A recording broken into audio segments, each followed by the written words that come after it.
সূরা আল ফাতিহা। আউযু বিল্লাহি মিনাশ শাইতানির রাজীম। বিসমিল্লাহির রহমানির রহিম। রহমান রহিম আল্লাহ তাআলার নামে শুরু করছি। আলহামদুলিল্লাহি রাব্বিল আলামিন আর রহমানির রহিম মালিক ইয়াউমিদ্দিন।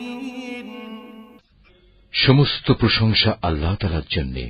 তিনি সৃষ্টিকুলের মালিক। তিনি পরম দয়ালু, অতি মেহেরবান। তিনি বিচার দিনের মালিক।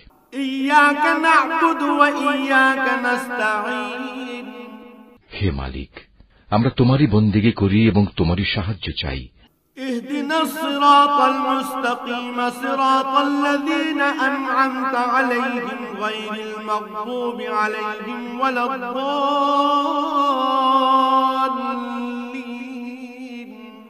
তুমি আমাদের সরল ও অবিচল পথটি দেখিয়ে দাও, তাদের পথ যাদের উপর তুমি অনুগ্রহ করেছ, তাদের পথ নয় যাদের উপর অভিশাপ দেওয়া হয়েছে, এবং তাদের পথ নয় যারা পথভ্রষ্ট হয়েছে।